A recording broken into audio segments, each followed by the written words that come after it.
museum. They're here somewhere. Here they come.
Together in this work as one man. We must entertain each other in brotherly affection.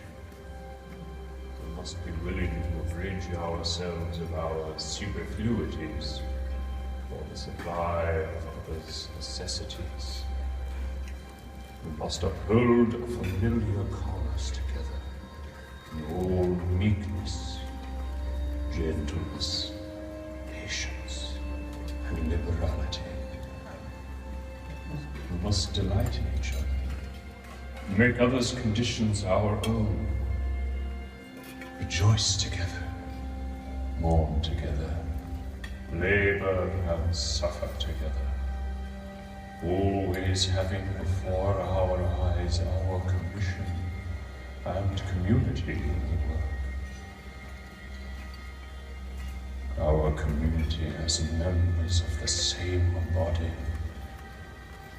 we must consider that we shall be as a city upon a hill. The eyes of all people are upon us.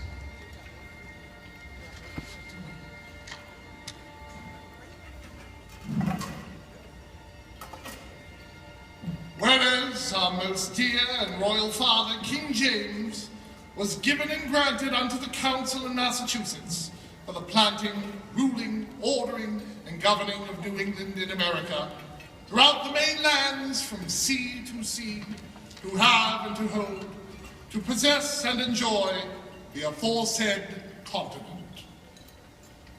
Our town is now 68 years old, and hath indeed 3 elder sisters in this colony, but it hath wonderfully outgrown them all, and her mother, old Boston, in England also. Yea, within a few years after the first settlement, it grew to be the metropolis of the whole English America.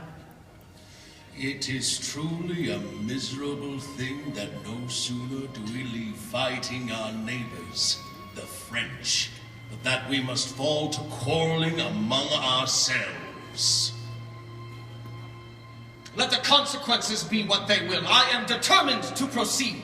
The only principles of public conduct that are worthy are to sacrifice estate, ease, health, and applause, and even life to the sacred cause of his country. These sentiments in private life make good citizens. In public life, the patriot and the hero. The passage of the Sugar Act set people a-thinking in 6 months more than they had done in their whole lives. Taxation without representation is tyranny!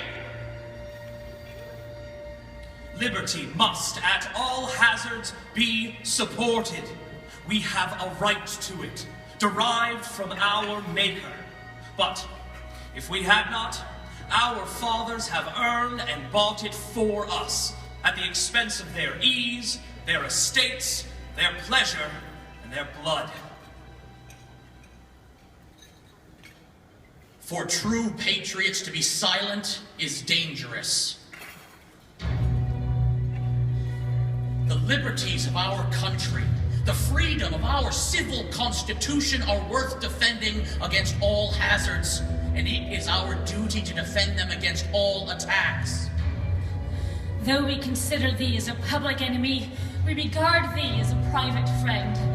While we detest the cause thee fights for, we wish well to thy personal interest and safety. Among the natural rights of the colonists are these. First, a right to life. Secondly, to liberty. And thirdly, to property. Together with the right to defend them in the best manner they can. I have learnt from experience that the greater part of our happiness or our misery depends upon our dispositions and not upon our circumstances. We carry the seeds of the one or the other about with us in our minds wherever we go. The natural liberty of man is to be free from any superior power on earth, and not under the will or legislative authority of man, but only to have the law of nature for his rule. This is the most magnificent movement of all. There is a dignity, a majesty, a sublimity in this last effort of the patriots that I greatly admire. The people should never rise without doing something to be remembered, something notable and striking. This destruction of the tea is so bold, so daring, so firm, intrepid, and inflexible, and it must have so important consequences, and so lasting, that I can't but consider it as an epocha in history.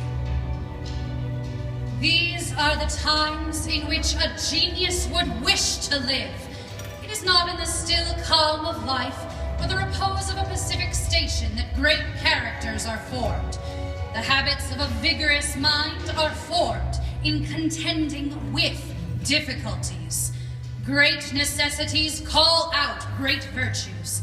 When a mind is raised and animated by scenes that engage the heart, then those qualities which would otherwise lay dormant wake into life and form the character of the hero and the statesman. Shall we submit to parliamentary taxation to avoid mobs? Will not parliamentary taxation, if established, raise a revenue wrongfully and unjustly? If this revenue is scattered by the hand of corruption, will it not propagate vices more numerous, more malignant and pestilential among them? Is not the killing of a child by Ebenezer Richardson and the slaughter of half a dozen citizens by a party of soldiers as bad as pulling down a house or drowning a cargo of tea, even if both should be allowed to be unlawful? If the right of taxation is conceded to Parliament, the Americans have no check or influence at all left. This reasoning never was, nor can be answered.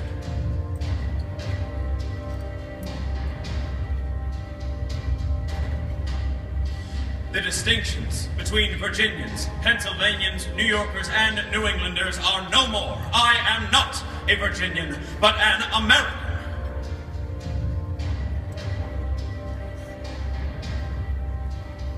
We live, my dear soul, in an age of trial.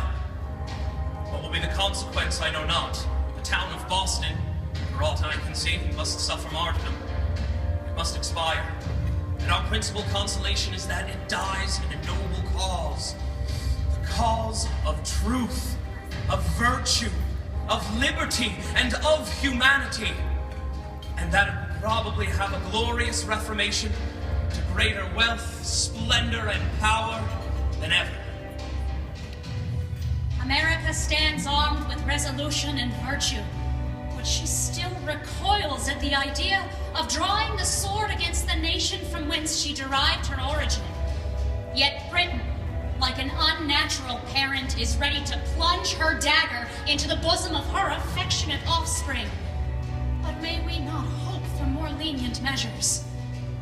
I hinted that the sword was half drawn from the scabbard.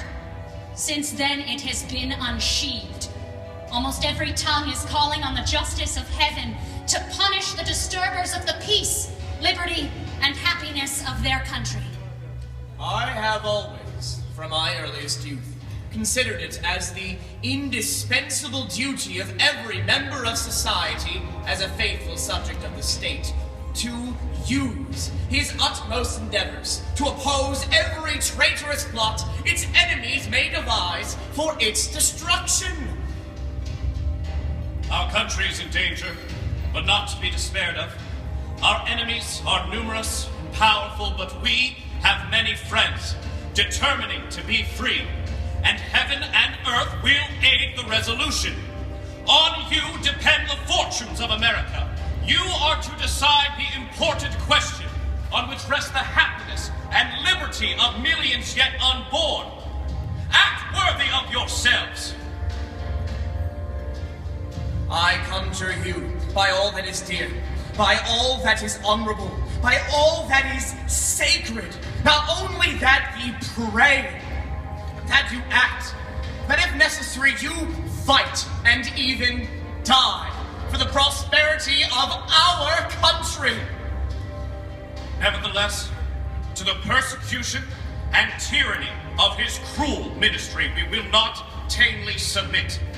Appealing to heaven for the justice of our cause, we determine to die or be free. Is life so dear, or peace so sweet, as to be purchased at the price of chains and slavery? Forbid it, Almighty God, for I know not what course others may take, but as for me, give me liberty or give me death.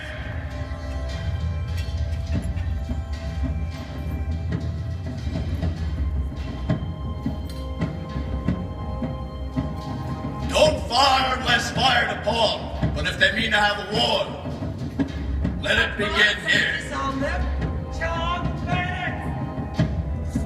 Don't fire until you see the white of their eyes. Let justice be done, though the heavens should fall.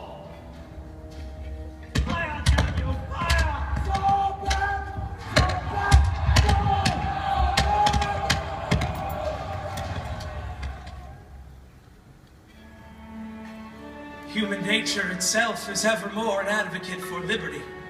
There is also in human nature a resentment of injury, an indignation against wrong, a love of truth, and a veneration of virtue. These amiable passions are the latent spark, if the people are capable of understanding, seeing and feeling the differences between true and false, right and wrong, virtue and vice.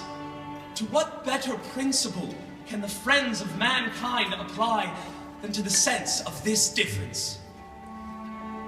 People fired by love of their country and of liberty, a zeal for the public good and a noble emulation of glory, will not be disheartened or dispirited by a succession of unfortunate events, but like them may we learn by defeat the power of becoming invincible.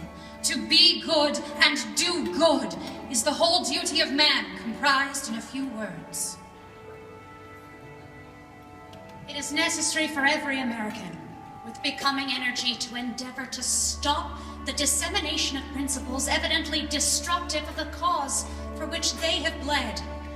It must be the combined virtue of the rulers and of the people to do this, and to rescue and save their civil and religious rights from the outstretched arm of tyranny, which may appear under any mode or form of government.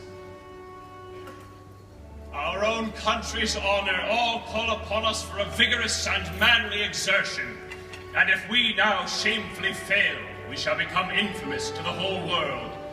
Let us therefore rely upon the goodness of the cause, and the aid of the Supreme Being in whose hands victory is, to animate and encourage us to great and noble actions. The eyes of all our countrymen are now upon us. We shall have their blessings and praises, if haply we are the instruments of saving them from the tyranny mediated against them. Let us therefore animate and encourage each other, and show the whole world that a free man contending for liberty on his own ground is superior to any slavish mercenary on earth. In Congress, July 4th, 1776, the unanimous declaration of the 13 United States of America. When in the course of human events, it becomes necessary for one people to dissolve the political bands which have connected them with another. And to assume among the powers of the earth the separate and equal station to which the laws of nature and of nature's God entitle them. A decent respect to the opinions of mankind requires that they should declare the causes which impel them to the separation.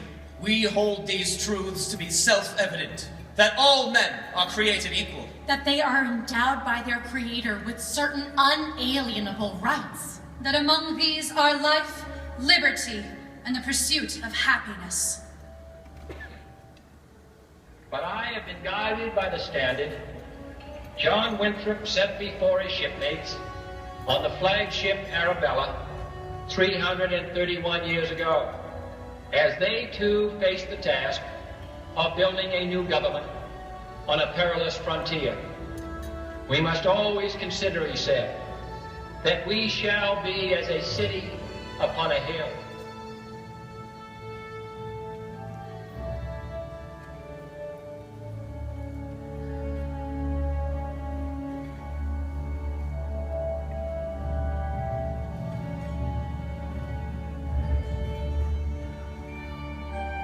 The eyes of all people are upon us.